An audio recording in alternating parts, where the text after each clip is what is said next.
It's finally time. It's yellow finger season. You don't know what it is? Well, let me explain you.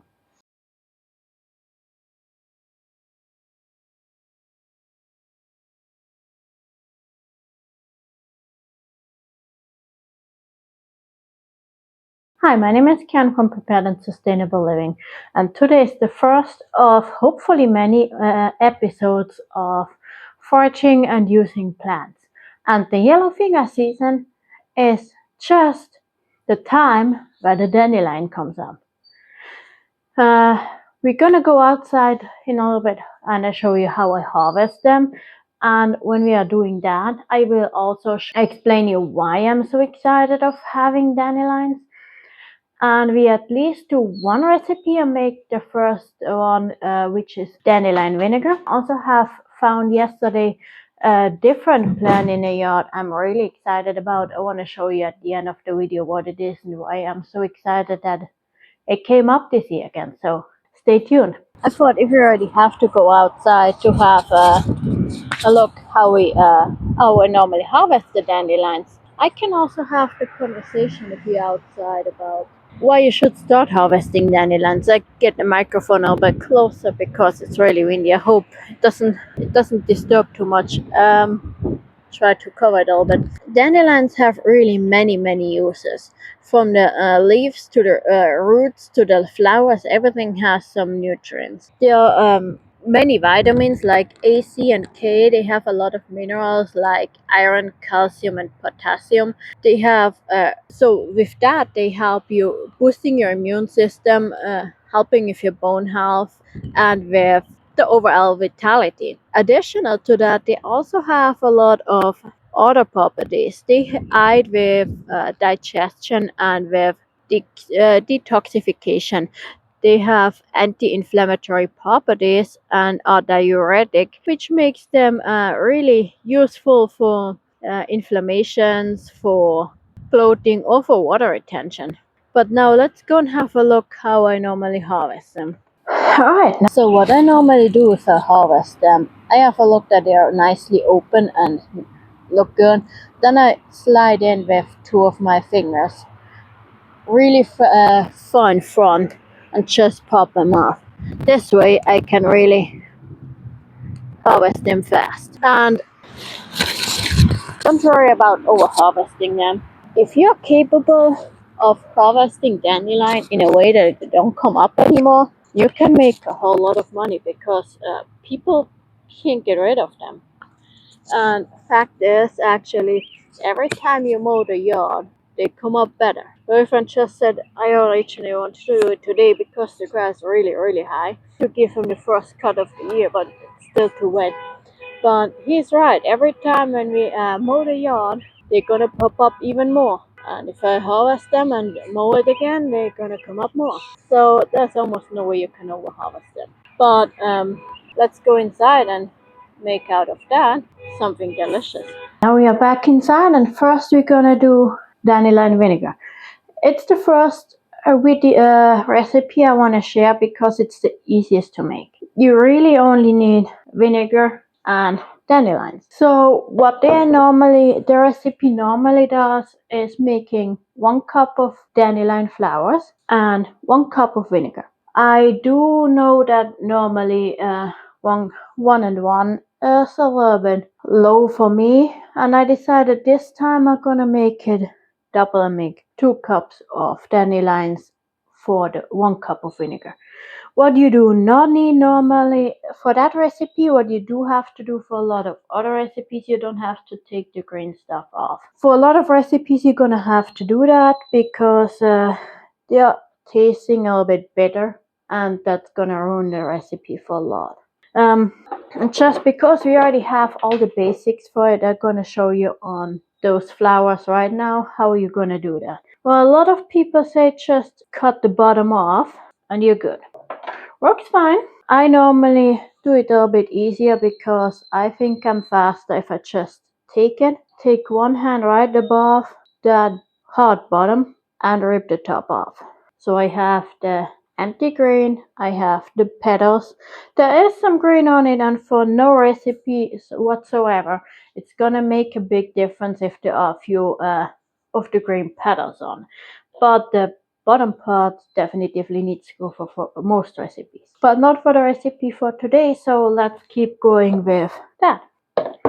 I do have a custom jar. The jars are a bit too big for what I use it for right now, which is fine because once we went to the store later today or tomorrow, I do plan on actually put another batch in the same jar.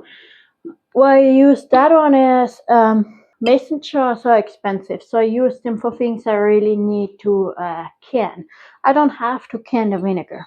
I don't have to. I don't have to can it to make it shelf stable. So I do not have to have a jar that I need to can.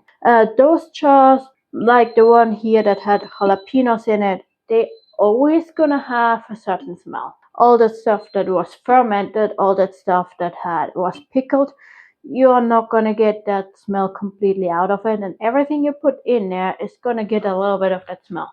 So I normally use those jars for fermenting stuff or for vinegar because you will smell it. And since there were jalapenos in there, which were kind of in vinegar anyhow, I can put the dandelion vinegar in here without having a smell of the stuff that was in there before whatsoever. That's why I use a jar like that. So what I do is I put the flowers in here and the vinegar.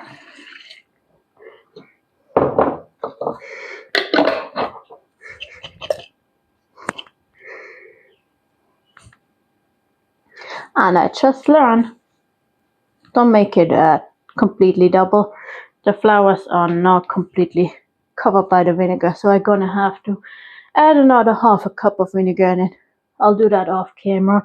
And now we're gonna put that in storage. I put it underneath the cupboard where I have the potatoes, where it's dark and decent temperature for 2 to 4 weeks, and then we strain it, and then we have something like that. That's the vinegar I made last year. And what I do, and as you can see, I have a reason for it. I put some parchment paper on top because the vinegar is gonna cause some kind of corrosion, and if I don't have the parchment paper on it, what happened to that, because I forgot to check on the parchment paper for a while, and you can see it kind of starts destroying the lid. So that lid is only going to be good for the vinegar, and afterwards it's going to go in the trash. So I have to change that. But once you have it, sorry, my dog is so jealous if I talk to anybody else but him. It's annoying sometimes. Anyway, if you had it in there for 2 to 4 weeks, you strain the flowers out, end up with the liquid only, and can store that in your cupboard. Just be sure that you check from time to time that there's still the parchment paper is still good, or wax paper, whatever you use.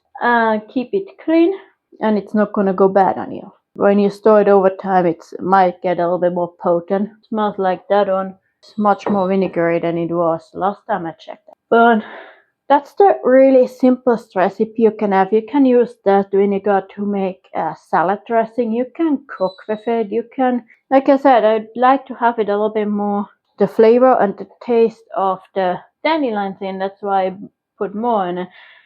But I would say don't go more than 1.5 cups of flowers to 1 cup of vinegar, because otherwise, as you can see, it's not covering it.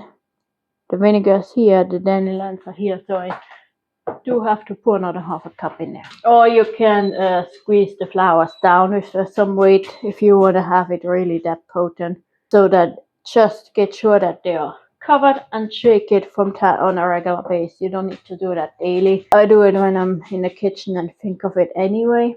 And you get a really nice vinegar out of it. But now I want to show you something else I found yesterday. Some of you who know chamomile probably recognize that that looks like chamomile. And it kind of is. It's a pineapple weed, and if you rub on the leaves or on the flower, it actually smells a bit like pineapple. It is a wild chamomile.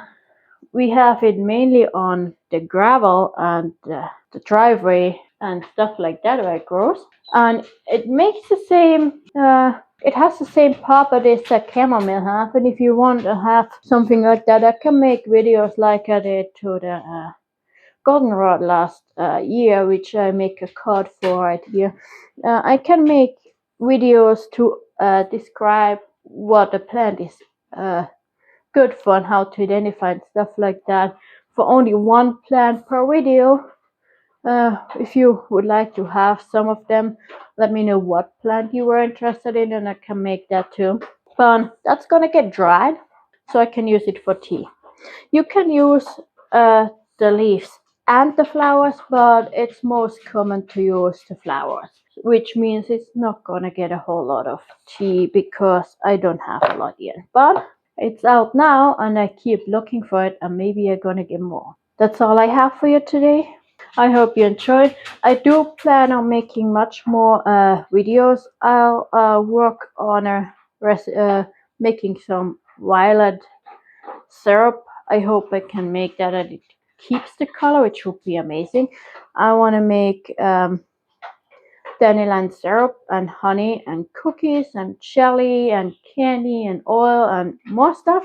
And there are more plants coming up every day now, so it's gonna be a busy season. A lot of gardening coming up. Gardening season starts. The greenhouse is about done, so we sooner or later gonna plant the greenhouse too. There's a lot of herbs and plants coming up and a lot of crafting coming up, and it's gonna be a busy year. So if you enjoy that content, please like and subscribe so you don't miss the next videos coming up with much more fun. Until the next time, stay prepared and sustainable.